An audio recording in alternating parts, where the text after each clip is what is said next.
Senhoras, senhores, queridas irmãs, queridos irmãos espíritas, jovens, nossos votos cordiais de muita paz. Na segunda metade do século XX, um notável psiquiatra, o Dr. Emílio Mira e Lopes, escreveu um livro de grande valor a respeito dos 4 gigantes da alma. Naquela oportunidade, a sociedade terrestre havia saído da Segunda Guerra Mundial e, naturalmente, muitos conflitos permaneciam no ar. Algumas das cidades mais famosas do mundo estavam reduzidas a escombros. E a criatura humana havia perdido o contato com Deus e consigo própria. Na atualidade, fazendo retrospecto daqueles dias inesquecíveis, podemos dizer que continuamos enfrentando grandes gigantes da alma. Entre outros, temos a drogadição, herança de Woodstock, aquele encontro que houve com os hippies, que durante 3 dias e 3 noites entregaram-se ao sexo e à droga. A droga transformou-se numa epidemia que hoje toma conta do planeta. De imediato, a violência urbana, a violência doméstica, a violência entre as nações. Acreditava-se que a Segunda Guerra Mundial, depois de haver ferido tanta gente, mais de 60 milhões de vítimas, seria possivelmente a última guerra da humanidade. No entanto, o que nós podemos confrontar e confirmar é muito diferente. Desde então, a Terra teve 160 guerras locais, diferenciadas, e matou uma quantidade de pessoas que alcança aproximadamente 220 milhões de civis, fora os soldados. Mas ao lado dessa violência, o medo. Esse gigante da alma encontra-se íncito em nosso mundo íntimo. E por mais que disfarcemos, o medo é um companheiro constante de todos nós. Todos temos medo da morte, medo da doença, medo de uma traição, medo de alguma coisa que nos leve ao desespero, medo de um estupro, medo de uma tarefa infeliz. Porque o medo é um dos fenômenos psicológicos mais antigos da nossa evolução. A criatura humana, no seu princípio, estava ligada a 3 instintos básicos que ainda temos: comer, dormir e praticar o sexo. Quando apareceu a primeira emoção da criatura humana, foi o medo. O medo de algo que o homem não podia compreender, o desaparecimento da vida. As pessoas estavam na furna e eram devoradas pelas feras, padeciam a injunção de outras tribos, ou simplesmente decompunham-se. E esse medo está encravado em nosso mundo íntimo como sendo um verdadeiro gigante da alma. Ao lado desses fenômenos negativos, também temos aqueles da atualidade. Aquela característica do prazer, do sorriso, da alegria, o WhatsApp. Somos vítimas desse mecanismo que nos foi apresentado pela cibernética e que no ano passado tomou conta da civilização terrestre. Ao lado deles, o telefone celular, o G7, que nos põe em contato com o mundo. Somente as informações que a internet nos deu no ano passado vai à casa de 13 bilhões de informações. Então, nós nos tornamos pessoas ansiosas. A ansiedade é uma característica gigante do nosso comportamento. Estamos aqui, mas em realidade estamos aguardando que logo se encerre este momento para irmos correndo à busca dos últimos acontecimentos. E esse gigante vem destruindo a família, separando as criaturas, porque se de uma forma é um instrumento notável para a informação, para a cultura, para a comunicação internacional, é também veículo das pessoas de mau caráter, de valores éticos desprezíveis, por causa da pornografia, da criminalidade, dos recursos da pedofilia e de outros, de que se utilizam os insensatos e psicopatas, que não têm coragem de apresentar a cara, e através desse mecanismo espalham o terror, a miséria desde a infância, a degradação dos costumes. Tudo isso porque nós temos um objetivo na vida na Terra: encontrar a felicidade. E a felicidade parece que passa pelo nosso caminho, deixando pegadas de amarguras. Se por acaso fizermos o levantamento da nossa existência, registraremos mais desencantos, mais momentos aflitivos que verdadeiramente momentos compensadores, momentos felizes. E por efeito, nós somos vítimas de uma pandemia de natureza psicológica, a depressão. Este é o século da depressão. A depressão varre a terra pelos seus 4 cantos. E a Organização Mundial de Saúde estabelece que por volta do ano 2025, a primeira causa mortes será a depressão, isto é, o suicídio. Porque as criaturas desejando sair desse vazio existencial, dessa angústia, dessa melancolia inexplicável, que tem a sua gênese de natureza interna, de natureza externa. As de natureza interna são a hereditariedade. Qualquer pessoa que seja filha de um depressivo tem 30% de possibilidades de ser depressivo também. Mas se ambos os genitores são depressivos, a pessoa terá a probabilidade de 70% para ser depressivo ou esquizofrênico. Então os dados são alarmantes. E ao lado da depressão, o tormento cruel do pânico, fazendo que nós vivamos entre consultórios de psicoterapeutas e as técnicas avançadas da moderna psiquiatria. E a felicidade passa de longe. Como disse muito bem Vicente de Carvalho, poeta brasileiro, a felicidade é um pomo, que pomos onde não estamos, e sempre estamos onde não a pomos. Mas que será a felicidade? A felicidade é talvez um dos requisitos humanos mais difíceis de ser interpretada ou mesmo definida. Porque aquilo que é felicidade para mim, certamente, não é para outra pessoa. Aquilo que constitui a meta de segurança, o objetivo, a luta, e que a mim me estremece, faz corar ou empalidecer, para outra pessoa não tem o menor sentido.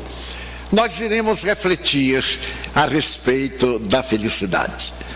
Foram os gregos no Ocidente que primeiro pensaram na filosofia, na ciência, na arte de entender a vida, e deram-se conta, desde os filósofos pré-socráticos, que era necessário entender qual é a finalidade da vida. Por que sofremos? Porque estamos aqui. porque alguns de nós nascemos em berços de ouro e outros nas estrebarias. Qual a razão das enfermidades degenerativas, dos fenômenos teratológicos? Porque alguns tudo que tocam transformam-se em nada, e outros tudo aquilo que pegam transformam-se em metais preciosos, e apesar do caráter vil e sem sentido, adquirem fortuna, podem passear pelo mundo, exibem as fantasias da sua ilusão nos diferentes canais de televisão. Então os gregos resolveram estabelecer uma ética, desde aqueles filósofos como Anaxímenes, Anaxágoras e principalmente Sócrates. Mas foi mais ou menos no período de Sócrates que um filósofo estabeleceu que o objetivo essencial da criatura humana é ter, ganhar, poder. Porque quem tem, compra. Quem compra, pode. Quem pode, goza. E Epicuro, era seu nome, construiu a doutrina filosófica denominada hedonismo, a doutrina do prazer, a doutrina da beleza. Todos nós somos um tanto hedonistas, narcisistas, procuramos cuidar da aparência, procuramos acumular, ter reservas e, acima de tudo, impressionar outrem através das nossas posses, que tanto podem ser títulos, moedas, destaque social, privilégios religiosos, mas sermos aqueles que estão na liderança, como se diz em linguagem vulgar, os 15 minutos de foco, os 15 minutos de televisão, em que todo mundo aplaude e a pessoa fica plena durante aqueles 15 minutos, e logo depois vai substituída por outro e entra em depressão. Será que a felicidade é ter? É curioso notar que todos aqueles que têm são poderosos talvez, mas não felizes, porque estão sempre lutando para terem mais. Perguntaram ao Dalai Lama o que é que o senhor pensa da sociedade do Ocidente, e esse homem da meditação respondeu: no Ocidente, o que mais me impressiona é que as criaturas desde a juventude trabalham para enriquecer, e quando chega na outra parte da idade adulta, gastam o que ganharam com médicos, com psiquiatras para não morrer. Então a vida não tem sentido para essas pessoas. Será que a felicidade é realmente ter? Nós pensando, constatamos que a maioria das pessoas são escravas, ou melhor, a maioria é escrava daquilo que possui, tem medo de perder a posse possuidora. Aí está a Operação Lava Jato. Cada dia pega um poderoso, mas um poderoso de ficção, que chegou ao palco da vida e do poder através do suborno, da indignidade, da real exposição de um ladrão comum, só que era um ladrão engravatado, mas assim mesmo ladrão. Então a felicidade não é exatamente a posse, porque quem tem a ânsia de possuir cada vez mais, para fazer parte da lista Forbes dos homens mais ricos do mundo, invariavelmente na velhice são vítimas do Alzheimer, da síndrome do pânico, da drogadição elevada, da cocaína, do sexismo. Então ter não nos deve preocupar muito. Mas se a verdadeira felicidade não é ter, um outro filósofo estabeleceu que não ter nada é a verdadeira felicidade. Porque quem não tem nada não tem o que perder, já está na sua miséria feliz, perfeitamente tranquilo. E este filósofo chamava-se Diógenes. Ele pregou a doutrina do cinismo, e a sua doutrina era tão peculiar que certo dia ele estava no mercado de Atenas falando a uma estátua, e alguém passou e ficou surpreso e perguntou: Diógenes, você está falando com a estátua? Ah, sim, estou falando. Mas você não sabe que ela é de pedra? Sei que é de pedra. Você não sabe por acaso que as pedras não sabem falar ou não falam? Sei. E por que está falando com elas? Bem, eu estou treinando o silêncio da pedra para poder ouvir as besteiras das criaturas humanas. Era, portanto, um filósofo cínico. E dizia que a verdadeira felicidade era não ter nada. Ninguém inveja o pobre, ninguém quer ser pobre. Então aquele que não tem nada é imensamente feliz. E ele de tal forma proclamou isso, que muitas vezes ele usava uma barrica de tábuas para cobrir a nudez e saía pelas ruas de Atenas com uma lâmpada, uma lanterna, procurando um homem feliz, que ele disse que nunca encontrou. É curioso notar que naquela época ele morava na cidade de Corinto e a Grécia foi tomada pelo homem mais poderoso da terra, Alexandre Magno. Alexandre Magno era rei da Macedônia. E depois de conquistar todo o mundo oriental e chegar às Índias, ele conquistou a ilha de Corinto. E ele era admirador de Demóstenes. Então, ele mandou dizer que queria conhecer esse filósofo, Diógenes. Ele desejava conhecer a sua doutrina cínica, porque naquela época os guerreiros eram sempre educados por filósofos. E mandou dizer ao governador da grande ilha de Corinto que levasse Diógenes até a sua galera, aonde ele estava com os seus generais. E naturalmente mandou acrescentar que, se Diógenes não fosse levado até ele, ele mandaria destruir a cidade, não deixando pedra sobre pedra. O governador correu à casa de Diógenes, se é que podemos chamar aquele barracão de uma casa. E o filósofo estava escrevendo na poeira do chão, porque ele não varria a casa. Então chegou o governador e disse: Diógenes, o grande conquistador do mundo, deseja conhecer você e pede para que eu o leve até lá, porque se eu não o levar, ele vai destruir a nossa linda Corinto. E Diógenes respondeu: é ele quem quer me conhecer, então ele que venha cá, porque lá eu não vou, eu não quero conhecê-lo, não tenho o menor interesse. O governador ficou apavorado, mas Diógenes não foi. Naturalmente, quando Alexandre Magno soube que ele era um rebelde, ficou tão entusiasmado que foi visitá-lo. E chegando à casa em que ele vivia, Alexandre era um homem de um grande porte, de corpanzio. Ele abriu os braços à porta e disse: Diógenes, a tua filosofia me sensibiliza, e eu venho convidar-te para sentar-te comigo ao trono. Tu governarás metade da terra, e eu governarei a outra metade. Eu sou o dono do planeta e te dou metade do mundo para que me ensines a filosofar. Diógenes levantou-se, deu-lhe um empurrão e disse: Senhor, não me tomes aquilo que não me podes dar. Alexandre Magno ficou surpreso. O que era que ele havia tomado daquele miserável? Diógenes saiu e ele ficou olhando e percebeu que ao ficar à porta ele tomava o sol e projetava sombra. Ele podia dar tudo, mas não podia dar um raio de sol.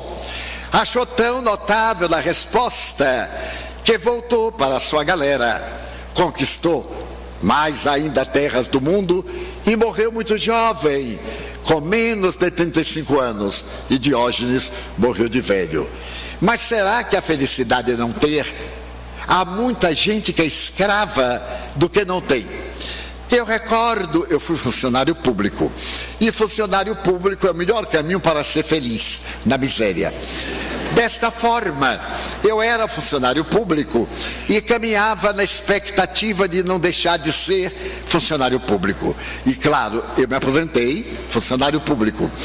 Desta forma, eu tinha muitas colegas e muitos colegas. Eu era espírita desde a juventude, aos 16 anos eu abracei a doutrina espírita, e os colegas me criticavam. Eles faziam bullying comigo, já havia moda do bullying, só que não tinha nome. E eu continuava tranquilo, porque eu sabia que eles também acreditavam. Não acreditavam no espiritismo, mas acreditavam nessas coisas naquilo que a pessoa vai, paga escondido, mas vai, faz consulta. Eu sabia de tudo isso e ficava numa boa tranquilamente. Então, as minhas amigas, como as de hoje, desejavam ser feliz exatamente com aquilo que não tinham. Naquela época, a maior felicidade para a moça era se casar. Hoje a maior felicidade é se divorciar. Então, elas me pediam: Divaldo, você ora? Oro. Você ora a Deus para me casar? E eu era bastante ingênuo, eu orava. E tinha uma colega que era muito feia. Eu só gostava dela por caridade, de tão feia que ela era. Eu comecei a orar para ela se casar, mas eu dizia assim: Deus, é por misericórdia, porque quem se casar com esta moça precisa ter muita raça de sair com ela no meio da rua. Pois bem, ela casou. E aí eu achei que minha prece era muito poderosa, porque se ela casou, qualquer coisa que eu pedisse a Deus, Ele naturalmente dava. E então, quando ela voltou da lua de mel, voltou até mais interessante, não digo bonita, mas interessante. Eu lhe perguntei: você agora está feliz? E ela me disse: quase. Mas como quase? Você voltou da lua de mel? Mas Divaldo, você sabe onde eu estou morando? Com minha sogra. Aí eu compreendi que era quase feliz. O que é que você quer que eu faça? Que ore para ter a minha casa, meu marido comprar um apartamento. E eu aí comecei a orar. Orei tanto que o governo lançou a Casa Popular através da Caixa Econômica. A casa era tão popular, é tão popular que não cabe uma cama de casal. Então é interessante a felicidade do pobre. E então ela ganhou a casa. E quando ela veio trabalhar, eu disse: agora você já tem marido, agora você já tem casa. É feliz? Quase. Porque você imagine que o conjunto popular fica tão longe que eu tenho que pegar 3 ônibus. O salário vai quase em ônibus. Peça a Deus para meu marido conseguir um carro. Eu achei um pouquinho mais pesado, mas não custava nada orar, e eu orei para que Deus lhe desse um carro. E o nosso governo sempre foi muito bom. Aí foi lançado um carro popular. Era interessante. Só tinha a lataria e o motor.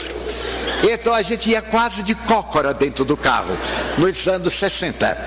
E então, certo dia, eu salto do ônibus e a minha colega saltou do automóvel. Eu digo: mas eu estou errado. Eu agora vou pedir a Deus que me dê qualquer coisa. E comecei a pedir, mas ele aí já tinha atendido os primeiros pedidos e não me atendeu aos outros até casar. Até hoje não consegui nada. Aí eu deixei para lá. Já vi que a prece não estava tão robusta. Mas é que nós sempre queremos mais. Somos escravos do que não temos.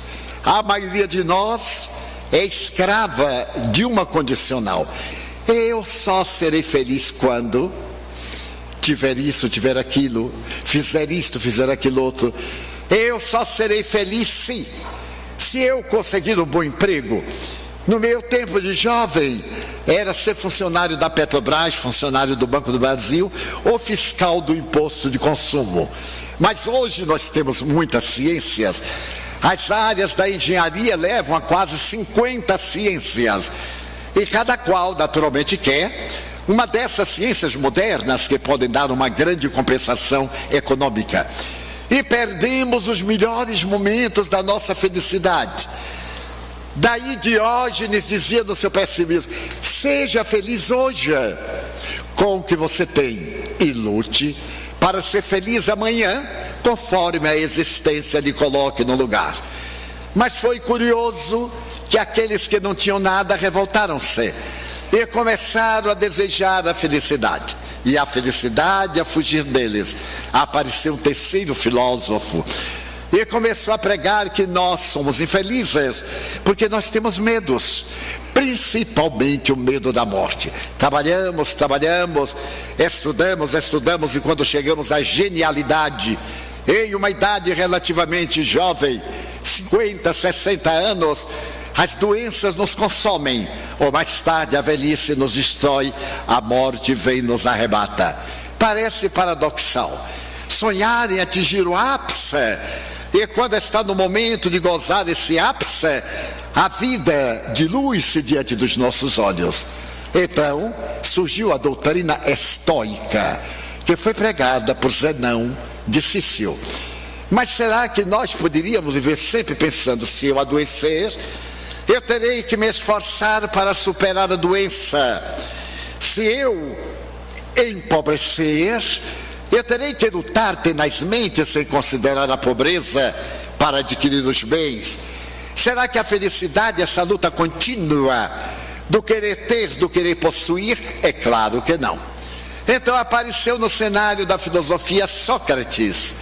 E Sócrates procurava dizer que a felicidade não é ter, nem deixar de ter. A felicidade é ser. Realizar o autoconhecimento, saber-se quem se é, conhecer o caminho do destino e aplicar a sua vida na ética do bem. A doutrina de Sócrates é chamada o idealismo. Ela é realizada através do sofisma. Ele adquiriu muitos inimigos porque ele preconizava combater a ignorância. Enquanto sua mãe era parteira e dava vida às crianças através do parto, ele se tornou parteiro das ideias.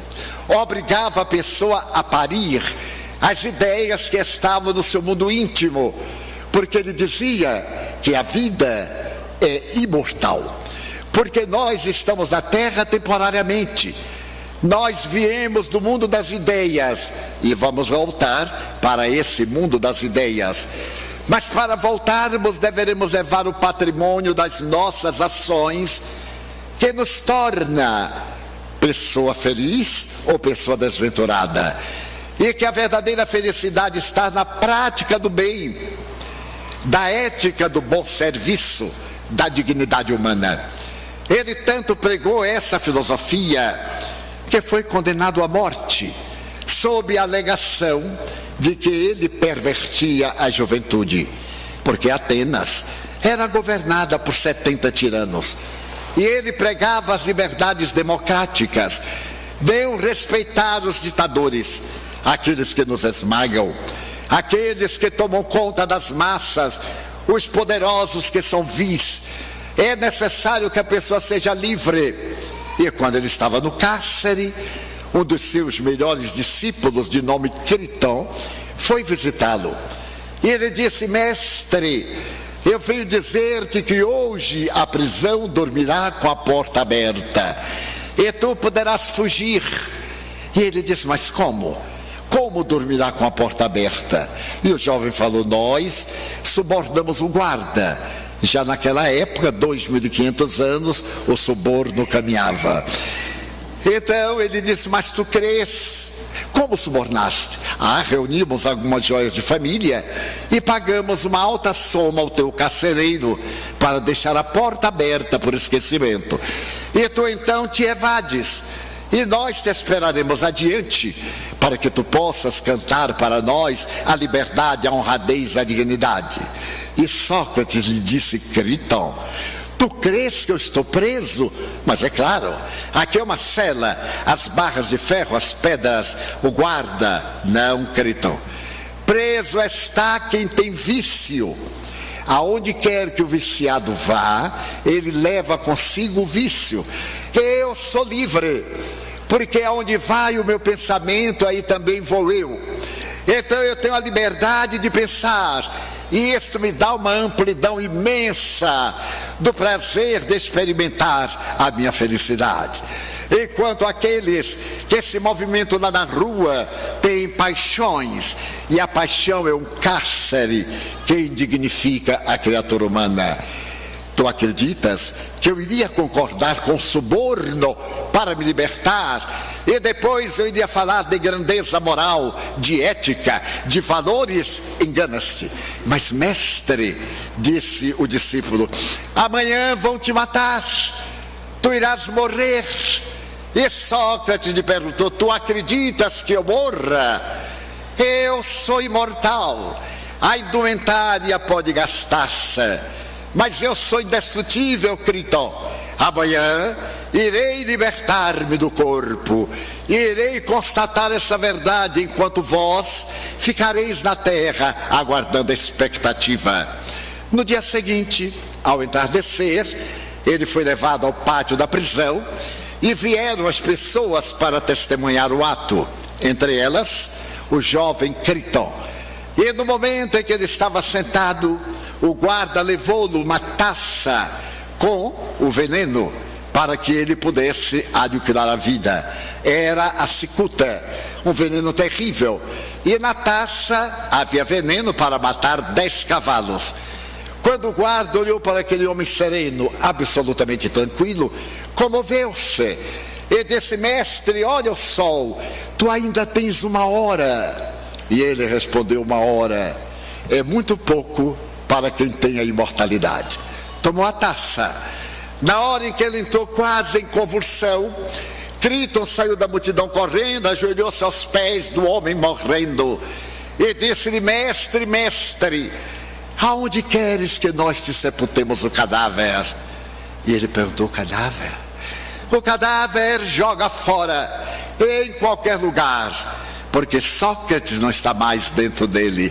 Lembra-te, Criton, de pagar um galo a Asclépios.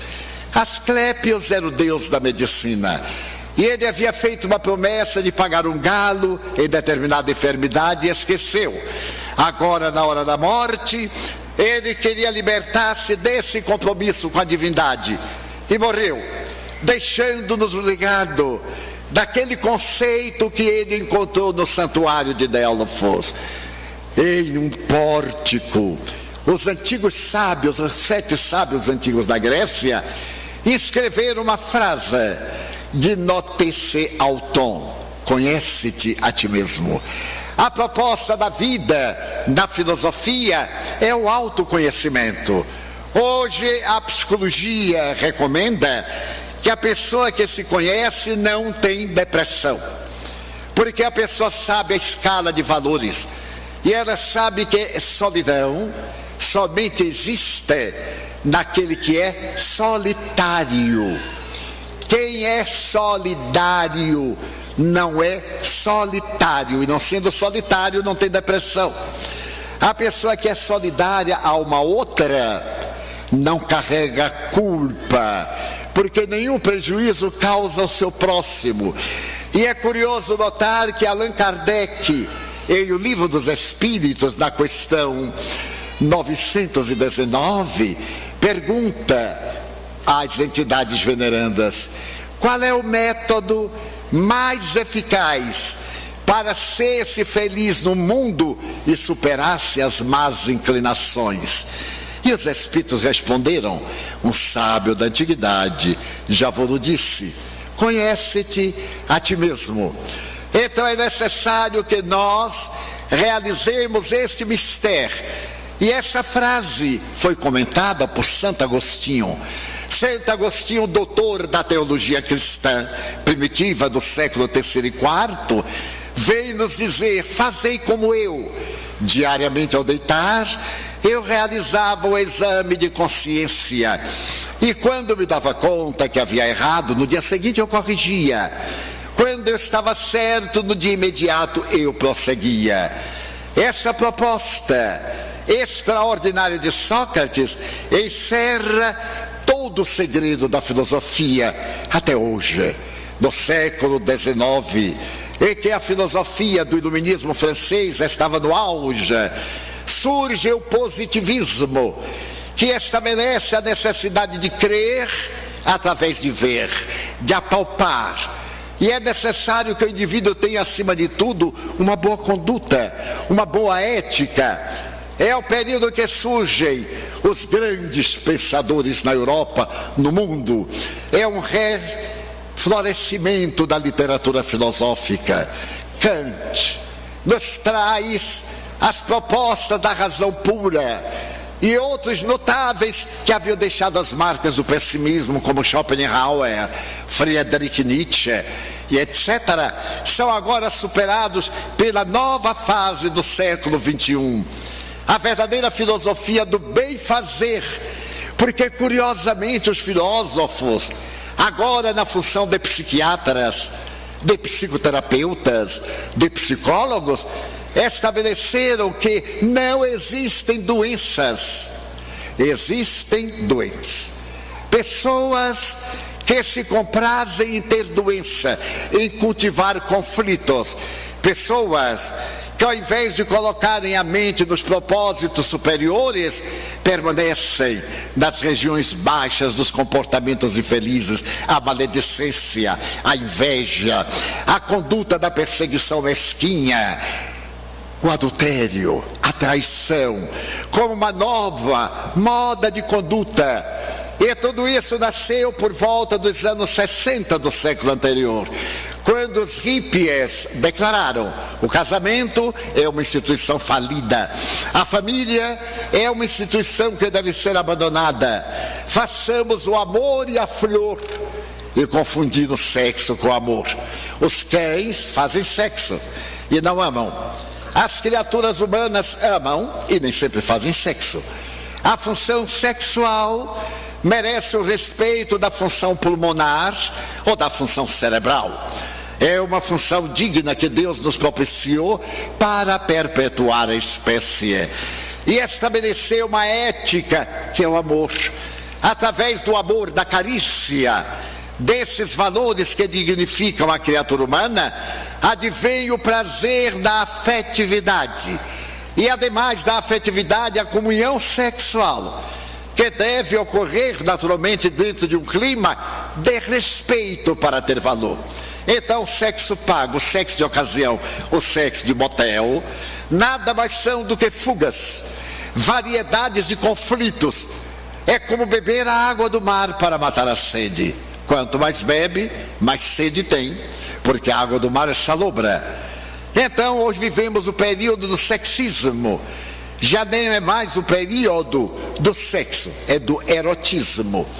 Muitas vezes eu tenho um canal de televisão, eu também tenho um compromisso com uma rede paga.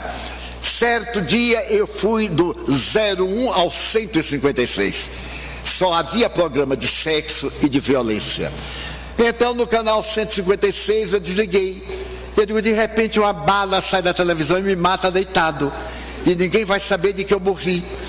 E ademais, o sexo vil, na postura chula e vulgar da degradação, ao invés de inspirar uma necessidade afetiva, inspirava exatamente repúdio, porque são pessoas decadentes morais, pessoas atormentadas, vitimadas pelo vício, não do sexo, mas do uso doentio da função sexual. Então nós vivemos hoje esse efeito. O casamento, a afetividade não tem duração, porque nós nos tornamos pessoas descartáveis. Do que vale o WhatsApp para ironizar? Do que vale esse pequenino aparelho que nos coloca para poder ver o nascimento de uma galáxia através do telescópio Hubble? E também para ver uma galáxia inteira sendo devorada pelos buracos negros, se nós não somos capazes de controlar os nossos impulsos. Vivemos amargurados, revoltados e armados. Certa feita, eu tive uma experiência muito curiosa, que bem traduz os dias de hoje. Eu viajo muito, desde que eu me aposentei em 1985 que eu viajo. E na atualidade eu estou viajando uma média de 230 dias por ano. Eu já tenho no corpo cheiro de aeroporto, que é o lugar mais antipático do mundo. E certo dia eu estava numa fila para pegar um voo para São Paulo. E as filas eram longas. A cidade do Salvador, como todos sabem, é a mais linda do mundo depois de União da Vitória, naturalmente. E eu estava ali na fila, alegre, sorrindo, e as outras filas. Alguém na terceira fila olhou para mim e gritou de lá: "Ei, por que é que você está rindo?" Eu disse comigo: "Eu não acredito. 5 horas da manhã, em jejum, encontraram um psicopata. Por que é que eu estou rindo? Porque eu estou feliz." Mas aí eu não disse nada, eu continuei rindo, eu estava felicíssimo, sempre estou. Olhei para um lado, olhei para o outro, e ele aí perguntou atrevidamente: "Você está rindo de mim ou está rindo para mim?" Eu aí disse, eu vou dar uma resposta a este homem, que ele vai desencarnar na fila.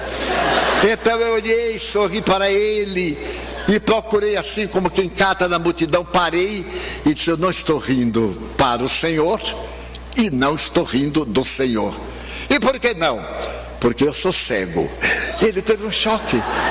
Aí todo mundo caiu da gargalhada, porque ele estava brigando com o cego. Ele saiu da fila e veio conferir. Eu continuei. Ele se aproximou, colocou a mão e passou, eu de olho duro. Claro, era muito melhor ser cego do que tomar um soco pela madrugada. Aí eu fiquei assim de olho duro. E ele disse, mas seus olhos são tão claros. Eu disse, o meu problema é no nervo óptico, eu sou cego. Mas é verdade? Eu disse, sou. Então me desculpe, é que eu estou muito nervoso. Eu digo, notei, mas como eu não estou nervoso, eu rio. Apesar de cego, se eu acho graça, acho. Eu só não enxergo, mas eu raciocino. E então eu tenho motivos para ser uma vida feliz. E o senhor vai aonde? Eu disse, eu irei a São Paulo. Eu também. Em que voo? No voo tal. Eu também. Eu disse comigo, só falta ele sentado no meu colo, porque eu nunca vi nada igual. Um funcionário que me conhece muito disse, Edivaldo, eu me aproximei e disse, olha, eu fiquei cego agora, hein? Não pergunte nada, depois eu lhe conto. E então apresentei o bilhete, ele disse, olha, seu Edivaldo, pegue com cuidado, falou alto, e olha o tato, viu, porque está aí o sinalzinho, e vá segurando os balcões para poder entrar no raio-x. Eu disse, muito obrigado, meu filho, você é sempre generoso. E o homem me olhando. Eu então peguei o bilhete e saí ceguíssimo. De vez em quando eu olhava cego mesmo para conferir. E ele me olhava. Bem, eu entrei, sentei, entrei no avião. E quando eu olho o homem sentado ao meu lado, eu disse, eu não acredito. Eu sempre me sento no corredor para não incomodar ninguém. Eu estava na 6C e ele na 6D. Então ele bateu na minha perna e disse, seu Edivaldo, é você que está aqui? Conheci pela voz. Ele disse, seu Edivaldo, adorei estarmos juntos, porque nós vamos conversar muito, não é? Eu disse, não, no avião a gente não conversa muito, porque eu aluguei uma poltrona, o senhor alugou outra poltrona, e nós não temos o direito de incomodar quem alugou outra poltrona. Há pessoas mal educadas que alugam o avião inteiro. Quando entram, falam alto, até cantam, assoviam. Ou então sentam atrás, cruzam a perna e ficam batendo na poltrona da gente, né? Os neuróticos. Nem olhe, porque é capaz de lhe agredir. E tem aqueles que vão levantar e ao invés de segurar nos braços da poltrona e levantar verticalmente, eles agarram a poltrona da frente e metem o dedo no cabelo da gente, no olho, e levanta. Então um dia um homem quase me arrancou a cabeça. Eu aí com dificuldade disse, poderia deixar minha cabeça em paz? É que eu estou levantando. Eu digo, mas eu paguei o mesmo preço do senhor e não posso pagar aqui pelo espaço. Mas o espaço é muito curto. Eu digo, o senhor vai ali, abre a porta e pula. É um espaço imenso. Mas bem, e o homem continuava intransigente. Eu disse, vou fazer uma técnica com ele. Ele está muito excitado, e quando você está excitado é fácil de hipnotizar. Eu então botei a mão na perna dele e disse assim, durma. O senhor está muito excitado, durma. E então, durma. E o homem dormiu. Eu tomei um susto.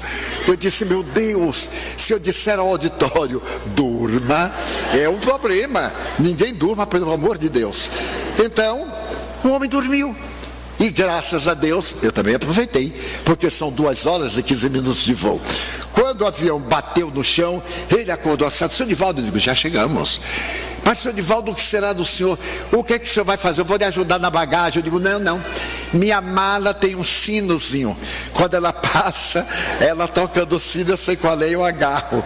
E de fato, eu digo, quase de fato. E tenho amigos entram e me ajudam. Me vi livre do homem. E graças a Deus fiquei cego e passei um dia excelente. 3 semanas depois, lá em nossa instituição, eu atendo 3 vezes por semana. As pessoas sentam-se e eu vou atendendo, cada um vem, eu atendo, tal. E eu dei uma olhada, no 4º banco estava o homem. Eu disse, e agora? Como é que eu vou poder ficar cego? Ele veio me fazer uma consulta. Bom, mas não tinha jeito, agora eu não podia fugir e ficava pensando o que é que eu vou arranjar até a hora do homem chegar. Por fim ele chegou. Seu Edivaldo, eu soube que o senhor recuperou a vista. Eu digo, é verdade. E estou muito feliz por haver recuperado a vista. Foram passes, seu Divaldo? Eu digo, mais ou menos, né? Eu oro muito. Aqui nós damos passes de cura. Eu digo, passes de cura. Eu vim aqui para fazer uma consulta, eu estou muito mal. E aí me contou o seu drama que ele queria contar naquele dia no avião. Era um drama terrível. Eu aconselhei e ele diz, mas seu Divaldo, os seus olhos continuam iguais. Eu disse, é porque eu nunca fui cego. Não me diga. Digo, o senhor não era cego, mas parecia. Ele, mas não era. É que eu sou cego à estupidez humana. Eu sou surdo à agressividade humana. E eu sou mudo aos disparates humanos. O senhor acha que às 5 horas da manhã eu ia perder o meu dia só porque o senhor estava com derrame de bilis, passou uma noite ruim, brigou com alguém? De jeito nenhum. Então eu fiquei cego. Dessa forma ficamos amigos. Então toda vez que o senhor tiver um problema, por favor, fique cego. E hoje eu vi no hotel, que sou hospedado, algo que me fascinou. O milagre da água. Quando Chico Xavier estava em um determinado problema e uma pessoa desacatava-o, e ele ficou calado, e a pessoa desacatava-o, ele, que era um homem muito generoso, ouviu até o fim, e chegando em casa, Emmanuel disse, da próxima vez, tu fazes a prática da água, a água sagrada, tu pões água na boca até a água esquentar, e deixa a pessoa dizendo desaforo, quando a água esquentar, joga fora e bota outra, até esquentares o que seja possível. É a receita. E lá estava no hotel Chico Xavier e uma garrafinha d'água. Eu aí fui experimentar, porque também eu sou filho de Deus, e coloquei a água, aquela cristalina, que era maravilhosa, e fiquei fascinado com a ideia, porque todo mundo que olhar essa frase de Chico Xavier, na hora em que alguém lhe provocar um desaforo, uma agressão, ele vai lembrar da água bendita do Chico, ou então ele vai ficar sorrindo e olhando para o outro idiota, que é o psicopata, que é a melhor razão. Então a felicidade, em verdade, não está na terra, o reino dos céus está dentro do coração, e o meu reino, disse Jesus, não é deste mundo. Se o fora, não necessitaríamos de mais programar o reino da ventura plena. Para poder ensinar o que era felicidade, nasceu Jesus, num dos períodos históricos da humanidade mais perversos. Governava Roma, governava o mundo Roma. O Império Romano, através das suas legiões, havia chegado também a Israel. E Israel não tinha independência, pertencia à Síria, que hoje está despedaçada, porque fora entregue pelo primeiro triunvirato, que governava a Síria, Pompeu, o triunviro, conquistou Jerusalém e colocou Israel sob o protetorado de Israel. A Síria cuidava dos interesses israelitas e governava o país o homem mais hediondo do século, Herodes o Grande. Foi considerado o indivíduo mais perverso do século. É nesse período que nasce Jesus. Este homem que veio dividir a história da humanidade, porque Jesus foi tão grande que Ernesto Renan, mestre da Academia Francesa de Letras, materialista, estabeleceu que Jesus dividiu a história. A história da humanidade não coube a grandeza de Jesus. O seu nascimento faz que a história seja antes do seu berço e depois do seu berço. Esse homem vem numa manjedoura modesta, em uma gruta de calcário, ali perto de Jerusalém, a 7 quilômetros, exatamente da região da família de Davi, dentro de uma furna. E ele será a luz do mundo, porque ele veio trazer uma filosofia que é a mais notável da humanidade, a filosofia do amor. Toda a sua doutrina está centrada em 2 frases: amar a Deus acima de todas as coisas e ao próximo como a si mesmo.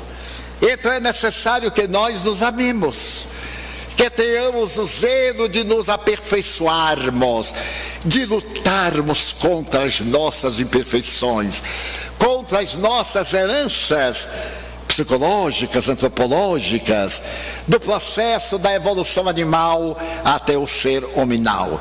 É necessário que nós transformemos isto que estamos para sermos cada dia melhores, e lutando sempre contra as imperfeições. É a primeira frase. Se eu me amo, eu me respeito. Se eu me amo, eu não faço às escondidas aquilo que eu não tenho coragem de fazer às claras. Se eu me amo, eu tenho o meu critério, tenho a minha filosofia de vida honorável, para não ter vergonha de ninguém. Poder olhar a pessoa nos olhos e não abaixar a cabeça. Um filósofo argentino escreveu para a juventude uma frase que eu tenho usado nos seminários: jovem é todo aquele que pode olhar para trás e não ter vergonha do passado. Quanta gente que não pode olhar para trás aos 20 anos, porque a sua breve existência tem sido caracterizada pela vulgaridade, pela ausência de valores, pelos tormentos que se impõem, pelas drogas que o consomem, pelo sexo desvairado que o não satisfaz. E muitos chegamos à idade provecta e podemos olhar para trás sem baixar a cabeça. Então esse é o indivíduo jovem. Jovem porque não tem vergonha da sua vida. Jesus veio e nos ensina a segunda frase: fazer a outrem tudo aquilo que gostaríamos que outrem nos fizesse. Aí está todo o Evangelho.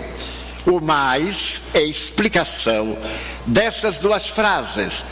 Na atualidade, o amor é curioso, deixou de ser teológico, religioso, para ser psicoterapêutico.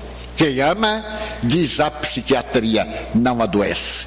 A pessoa que ama tem doenças, terá doenças, mas não será doente. Ser doente é um estado patológico, ter doença é um acidente orgânico. Então, se eu estou doente, eu deixo de estar doente. Mas se eu sou doente, eu sou pessimista, eu sou amargo, sou melancólico, não tenho perspectiva de vida. Então a moderna doutrina da terapia para a depressão diz: ame. E ao invés de um barbitúrico, leia uma parábola. Eckhart Tolle, que é um dos maiores psicoterapeutas americanos, ele sugere que nós, aqueles que estejamos em depressão, leiamos, por exemplo, a parábola do filho pródigo. Mas leiamos com cuidado. E a depressão não impede ninguém de ler. É uma coisa suave.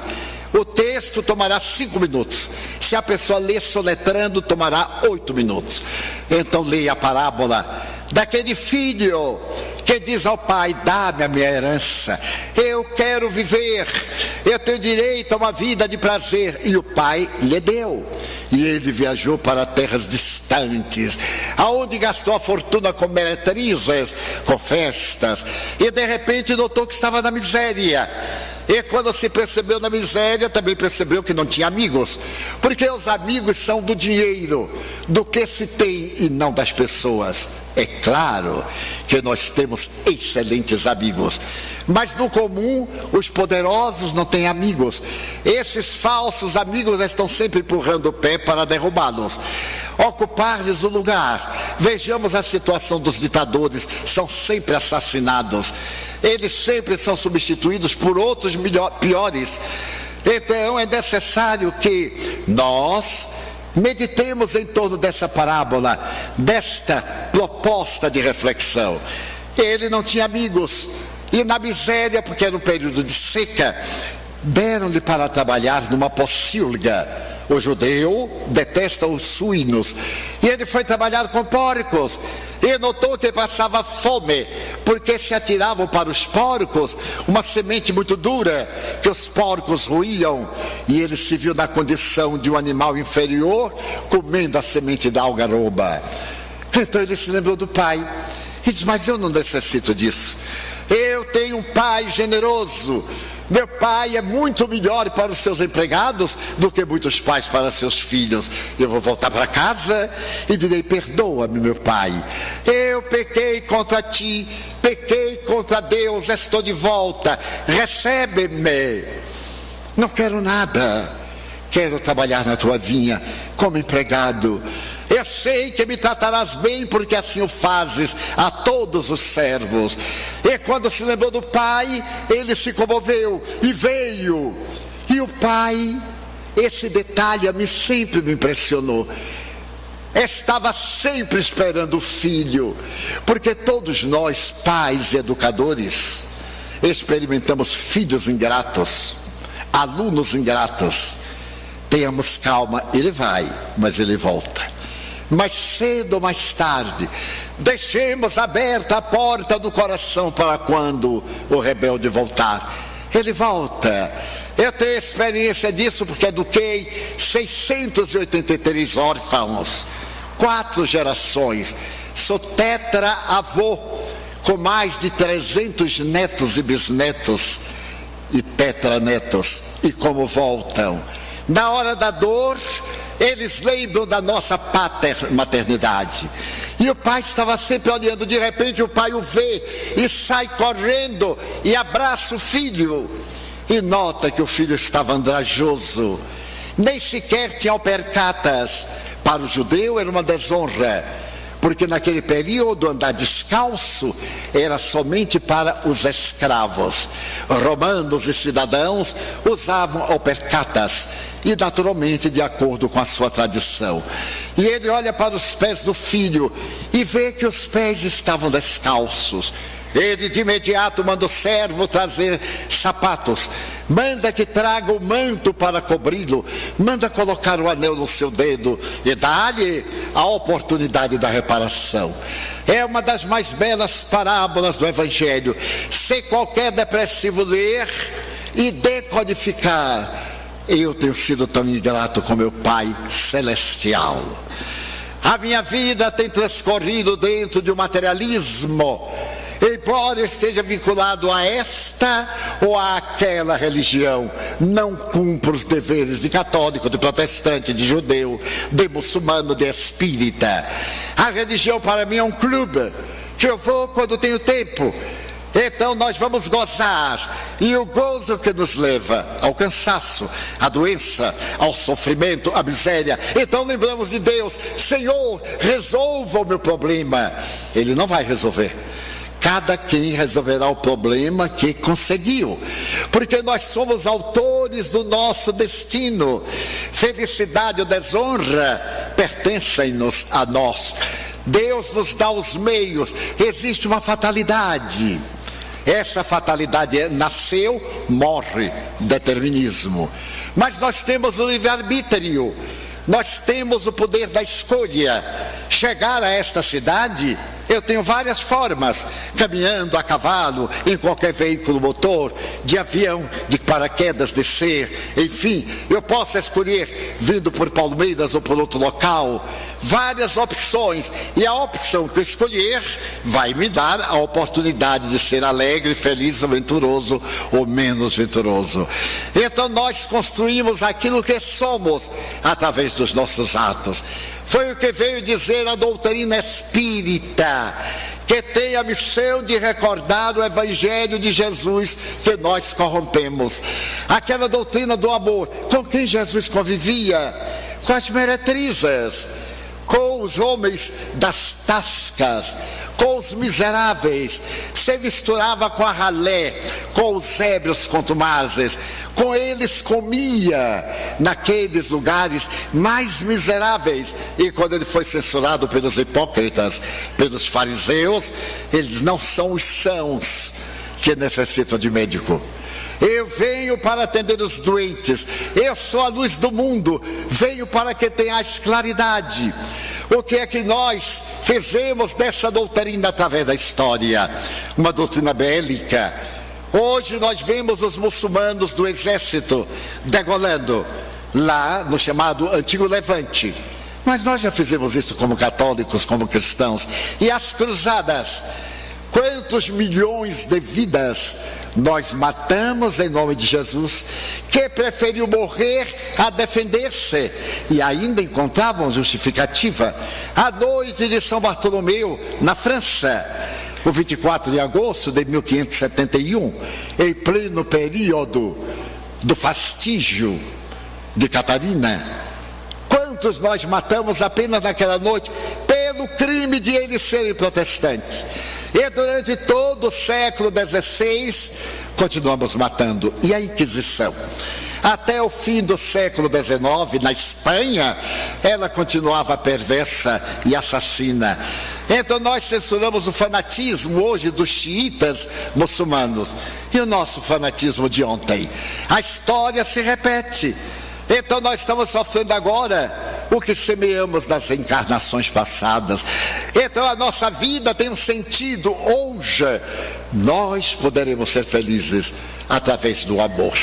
Se conseguirmos amar primeiro os que estão mais próximos de nós, é muito mais fácil amar os familiares a que nós conhecemos do que aqueles a quem não conhecemos. Mas dá-se exatamente o contrário. Aos estranhos nós temos deferência, temos respeito, e aos de casa nós tratamos com indiferença, com maus tratos a nossos pais, a nossos irmãos, aos nossos filhos.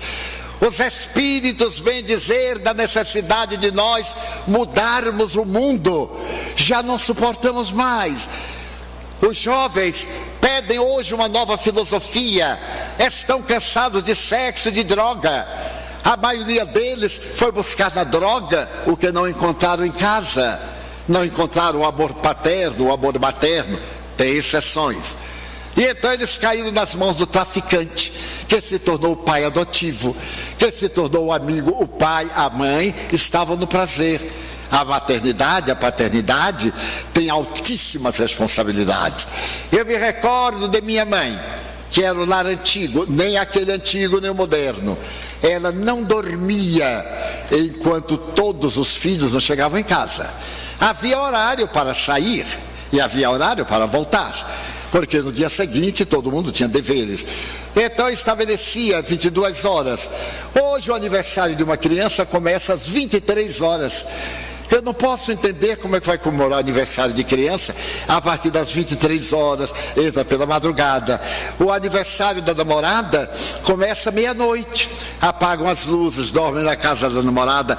Nenhuma censura de minha parte. Eu tenho entendimento para a ética, para o que está acontecendo, mas são os efeitos, porque eu ouço milhares de pessoas por semana, jovens lindíssimas, angustiadas, desprezadas, sem perspectiva, objeto de uso, descartável. Rapazes e moças, quantos rapazes me confessam, casar de jeito nenhum, eu não confio absolutamente. Eu digo, mas por que não confia? Porque você está indo com o primeiro que ela encontrar. Mas não é assim, meu filho. Ele disse, é exatamente assim. Então eu perguntei a meus filhos, porque eu sou do tempo que namorar, ai meu Deus, até pegar na mão da moça demorava 8 anos, para dar um beijo na testa 15, para dar um abraço 45, quando casava morria no outro dia de velho.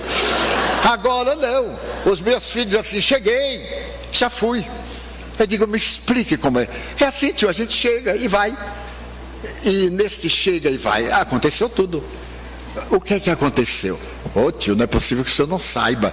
Eu digo, eu sou de antigamente, não acontecia nada. É, mas agora acontece. E a gente não pergunta nem o nome para não saber quem é, para não ter compromisso. Isso não é uma sociedade. A grande verdade é que nós perdemos a dignidade, o direito ao respeito, o direito à amizade. Passamos a ser objeto. Então a mulher durante muitos séculos lutou pela independência, a liberdade da mulher. Mas isso não é liberdade, é libertinagem. A mulher vai para o barzinho, vai beber, vai eleger. Várias amigas me dizem, eu saio do escritório, vou para o barzinho e elejo o meu companheiro. Assim, na maior naturalidade.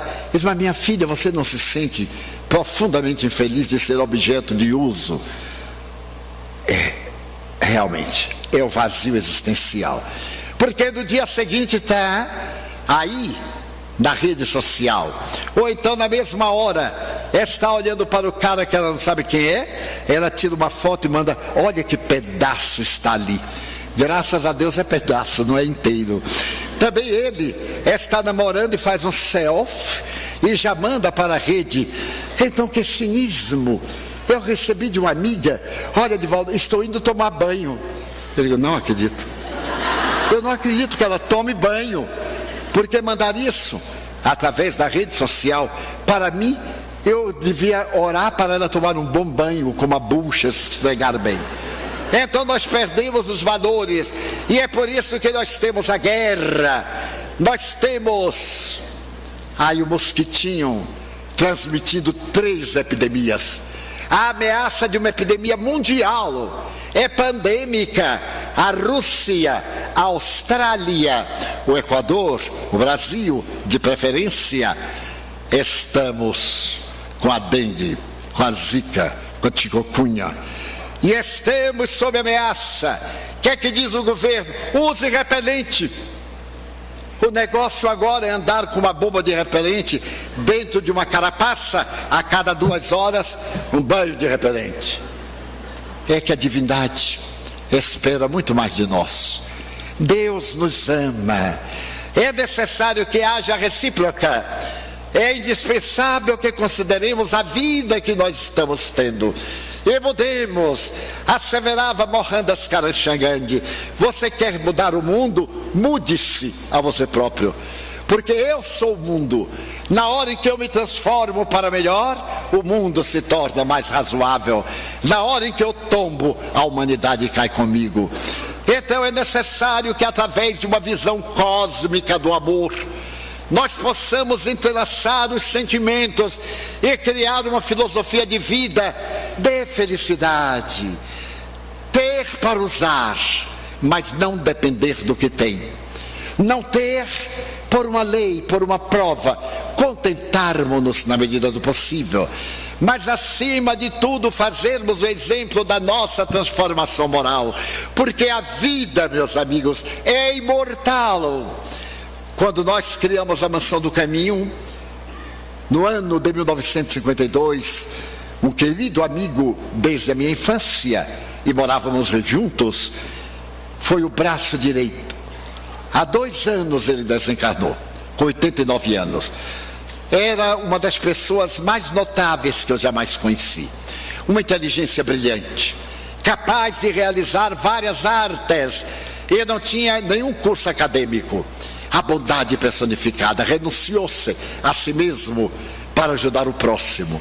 E graças a ele eu podia viajar, porque ele tomava conta da instituição que atende uma média de 5.000 pessoas por dia. Porque nós temos desde a maternidade, as escolas, o atendimento. Lá é proibido dizer não, porque nós sempre temos o que dar. Pois bem, e quando ele desencarnou, nós havíamos combinado que onde um ou outro estivesse, continuaria. Apesar da imensa afeição e da dívida afetiva, nós continuaríamos cumprindo o dever espiritual. E eu estava na cidade de São Carlos. Ele estava sendo consumido por um câncer de próstata. E quando eu viajei, eu disse: me espere até domingo. Eu volto domingo. Ele disse: eu não vou aguentar. Eu acho que irei antes. Eu viajei na segunda-feira e telefonava a cada 3, 4 horas. E pela madrugada de quinta-feira, eu olhei o relógio, eram 4 da manhã, eu senti que algo aconteceu. Liguei para Salvador, para o hospital, onde estava a nossa enfermeira-chefe tomando conta dele, e ela disse: ele está morrendo, Divaldo. Eu disse: coloque o telefone no ouvido dele. E então ele disse: você não está morrendo. É a lagarta que está transformando-se em borboleta. É a histogênese.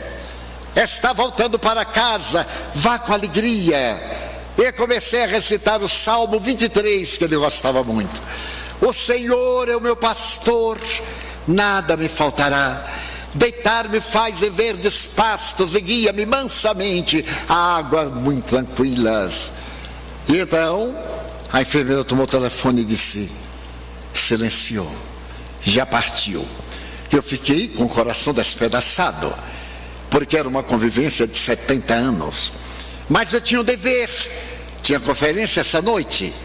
Poderia pegar um avião, chegaria a Salvador para o enterro. Então eu me lembrei de Jesus: deixa aos mortos o cuidado de enterrar os seus mortos, e tu vai falar sobre a salvação. Levei a mensagem naquela noite e nas outras, e retornei a Salvador. Então pedi ao meu filho que me busca no aeroporto, para me levar ao cemitério, para poder viver o luto como manda Freud, para experimentar a dor e evitar que o trauma me venha trazer uma depressão mais tarde. Fui ao cemitério, olhei a carneira, a emoção tomou-me conta e eu lhe prestei a homenagem de poucas palavras, uma oração. Mas fazemos um movimento, Você e a Paz, para poder diminuir a violência. Vemos aos bairros mais violentos, diante de traficantes de drogas, diante de criminosos conhecidos da polícia, e falamos, até hoje nos respeitam, há 18 anos. Muito bem, naquele dia, era o dia da paz, 19 de dezembro em Salvador, e estava ali a banda musical da Marinha. Ele havia sido marinheiro, e então eles tocam o hino à Marinha. Eu me lembrei de que Nilson havia sido marinheiro, e estando numa sala, corri ao palco, e na hora que eu cheguei estava ele, que voltava do mais além. Eram menos de 30 dias da sua desencarnação, e ele me apareceu e disse assim: Di, estou de volta, e estou de volta com imensa alegria. Logo depois ele daria a primeira mensagem da sua vida espiritual, mais tarde daria a segunda, e hoje, transcorridos 2 anos apenas, ele prossegue trabalhando na construção de um mundo melhor, porque uma vida, por mais longa que seja, encerra-se. Por mais que demore, chega o momento em que ela conclui. É necessário que nós investamos na imortalidade, que trabalhemos pela nossa imortalidade, porque nós vamos morrer, mas não iremos sucumbir, desaparecer, aniquilar-nos. Vamos voltar à nossa família, reconstruir os laços da afetividade. É essa a mensagem da doutrina espírita, confirmada cientificamente nos laboratórios de pesquisa da física quântica, da química inorgânica, da parapsicologia, das pesquisas de regressão de memória, das lembranças do passado que a maioria de nós tem, e outros apenas alguns vestígios, porque acima de tudo Deus é amor. Então é possível ser feliz. Cultivemos o bem, façamos a outrem o que gostaríamos que o outro nos fizesse. Desculpemos, e se não for possível desculpar, demos o direito de o outro ser como é, e a nós exijamos ser diferentes para melhor.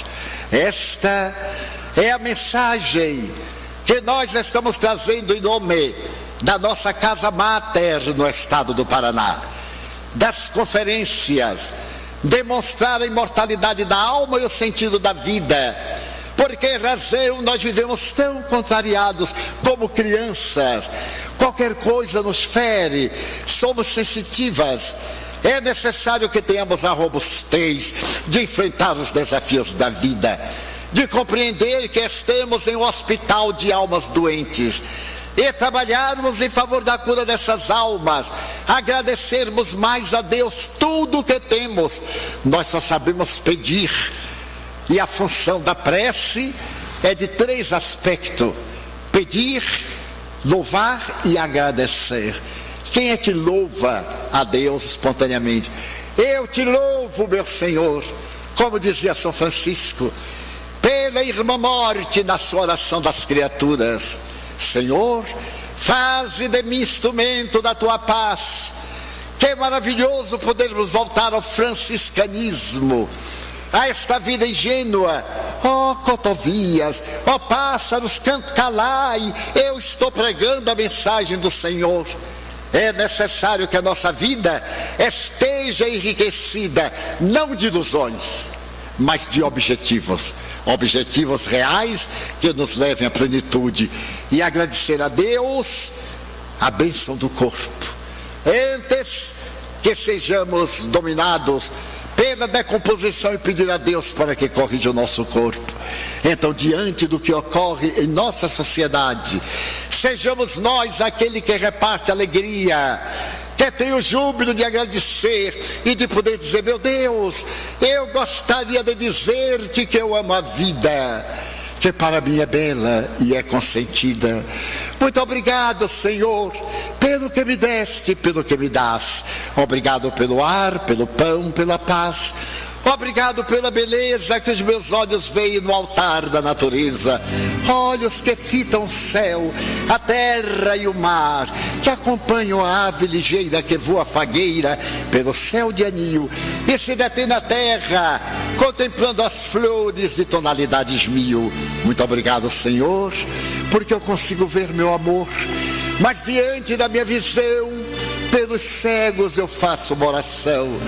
Porque eles tropeçam na multidão, vivem na escuridão, choram na solidão. Por eles eu oro, a ti eu imploro comiseração. Porque eu sei que depois desta vida, na outra lida, eles também enxergarão.